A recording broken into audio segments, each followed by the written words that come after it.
Oui, salut à tous. Alors, je regarde l'examen alors d'abord mon t-shirt Dragon Ball, je résiste pas.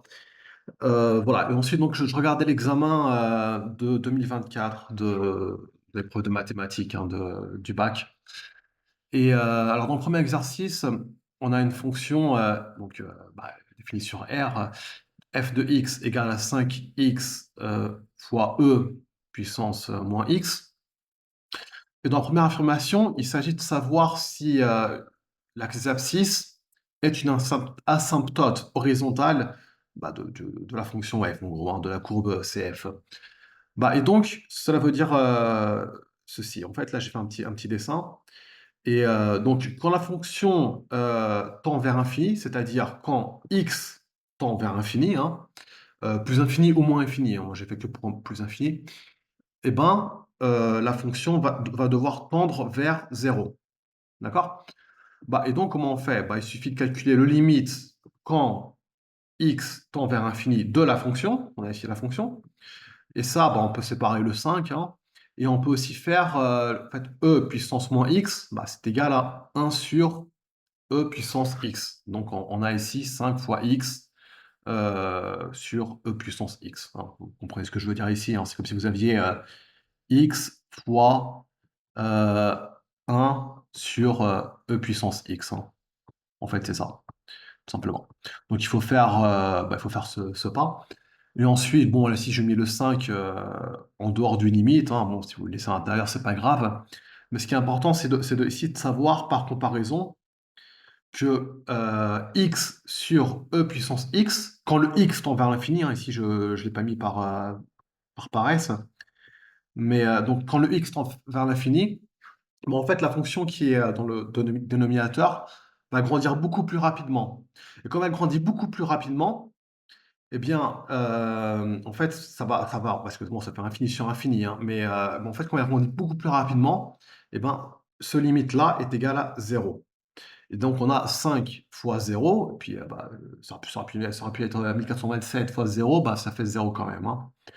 Donc, ce qui veut dire que quand notre fonction, fx tend, quand le x tend vers infini, et l'ordonnée, l'image va tendre vers 0. Alors c'est toujours une valeur positive, hein, parce qu'ici le x est positif, ex, est positif aussi, mais ça va tendre vers 0, ça va être un 0 plus, mais bon, on s'en fout, donc ça fait 0. Donc, et comme ça fait 0, voilà, excusez-moi, j'ai pas de porno, j'espère sur, non, je crois pas, je plaisante. Hem, donc, comme ça tend vers 0, je disais, on reprend ici l'affirmation: «L'axe des abscisses est une asymptote horizontale à la courbe C». C'est vrai, parce que l'axe des abscisses, c'est justement quand y est égal à 0. Donc, on doit avoir, une limite qui est égale à 0, ce qui est parfaitement, en accord avec la fonction. Ensuite, l'affirmation numéro 2. Alors, la fonction f est une solution sur R de l'équation différentielle E, y plus y égale à 5 fois E, puissance moins x. Ce qu'on va faire simplement, c'est dériver. C'est dériver donc notre fonction fx. Pourquoi? Parce que notre fonction fx, en fait, je l'ai ici écrit, la fonction fx, enfin la dérivée de fx, c'est y', quoi. D'accord? Donc, voilà, on va dériver tout simplement. Alors si on a un produit, donc on dérive, la première partie, fois la deuxième et plus, la première partie fois la dérivée de la deuxième, hein. La dérivée de 5x, c'est 5, donc on a ici 5, e puissance moins x et ensuite la dérivée de e puissance x, c'est e puissance x, mais la dérivée de e puissance moins x, ça fait e puissance moins x fois moins 1. Donc en gros, on change le signal, quoi. Donc au lieu que ce soit plus, ça fait moins, tout simplement. D'accord? Et puis, et donc en reprenant, l'énoncé, alors on a ici que y', ça fait tout ça, hein, ça fait 5, ça fait ce qui est ici, quoi.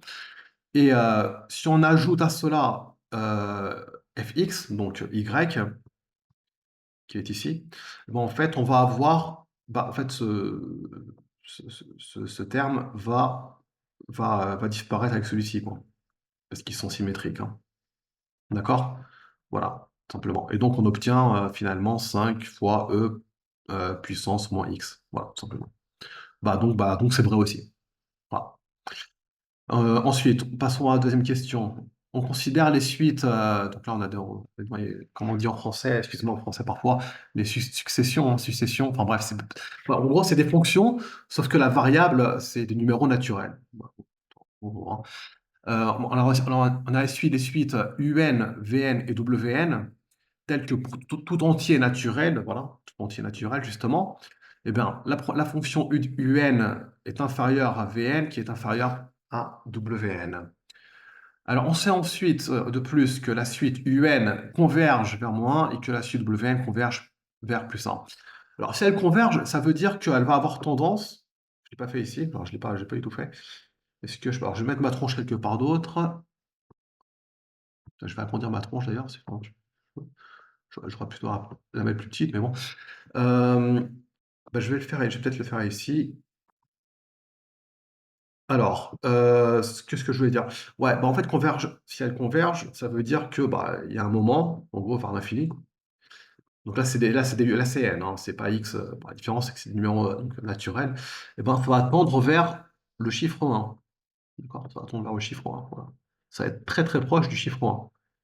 Voilà, et ça va être de plus en plus proche, ça va être donc de plus en plus proche de l'image, égale 1.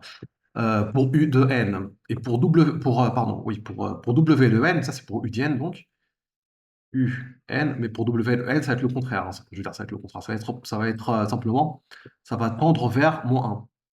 D'accord? Voilà, c'est l'énoncé, hein, je dis rien de spécial, hein. Voilà, donc là, ça va tendre vers ici, quoi. Voilà, et donc on a Vn qui est entre les 2. D'accord? Voilà. Alors, la suite Vn converge vers un nombre réel n, appartenant nécessairement à l'intervalle -1, 1. Alors, c'est presque vrai, parce que, étant donné qu'elle est limitée par U de n et Wn, ça veut dire qu'à partir d'un certain moment, toutes les valeurs de Vn vont être comprises entre -1 et 1. Cependant, ça ne veut pas dire qu'elle converge, elle peut diverger. Voilà, en fait, c'est ça. Donc c'est faux parce qu'elle peut diverger.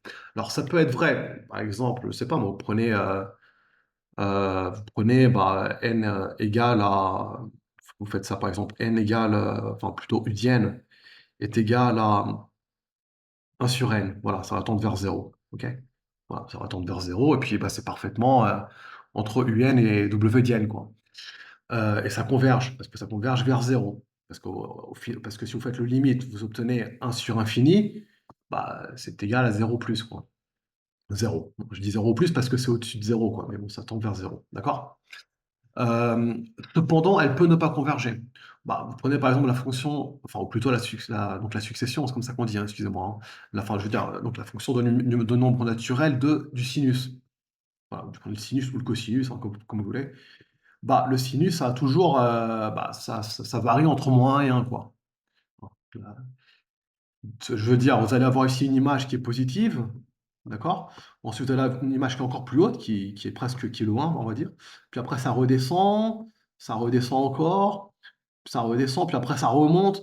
Je veux dire, c'est toujours entre -1 et 1, mais ça ne converge jamais vers une certaine valeur. Voilà, ça diverge entre -1 et 1. Et donc comme ça diverge entre -1 et 1, la fonction ne converge pas et si elle ne converge pas, l'affirmation est fausse. La suite Vn converge nécessairement vers non. Alors, elle est toujours entre -1 et 1, du moins à partir d'une certaine valeur de n, mais elle ne converge pas. Enfin, elle peut ne pas converger, pardon, hein. Elle peut ne pas converger, donc l'affirmation est fausse. Voilà. Oui, en plus, on suppose de plus, voilà. Ensuite, pour affirmation 4, hem, pour tout entier naturel n, on a alors que le 1er terme, hein, la première image est inférieur à Vn qui est inférieur à Wn. Alors là par contre, ouais, donc là par contre, je voilà, en fait, j'ai dû regarder, ce qui disait l'examen parce que, enfin les corrections, parce que, je trouve que l'examen n'est pas très clair. Je m'explique, hein, tout simplement. Alors le premier terme, il va être, inférieur à n'importe quel, terme de V qui est inférieur au premier de W. D'accord, mais le truc, c'est qu'on doit supposer ce qui est ici, ce qui est écrit ici, quoi. C'est-à-dire que la suite UDN est croissante et que la suite WN est décroissante. Parce que si la suite UN est croissante, bah, ça veut dire que tous les chiffres, bah, ils sont, enfin, je veux dire, ils sont de plus en plus grands, quoi. Alors qu'à l'opposé, WDN, elle est, tous les termes sont de plus en plus petits, quoi. Et donc, dans ce cas, on peut mettre ici le W0, par exemple. Il peut être ici, je ne sais pas. Ce sera le W0. Et ici, on aurait le U de 0, quoi. Et puis donc, dans ce cas, ben, nécessairement, le V d'N, comme le Vn, il est, il est entre, pour tout entier naturel, on a alors, oui, voilà, comme le Vn est toujours entre U d'N et Wn, eh ben, oui, le Vn sera aussi supérieur au U de 0 et inférieur au premier terme de la suite W, nécessairement. Mais bon, là, je vous avoue que je trouve que l'examen n'est pas très clair parce qu'on doit supposer ce qui est ici, quoi, tout simplement, hein. Voilà, quoi. Donc, à moins d'avoir fait une erreur. Mais bon, enfin, si on suppose cela, ça reste clair, quoi. Voilà. Bon, je vais faire après une prochaine vidéo pour les autres exercices. Merci bien. Comet 4, ça c'est quel?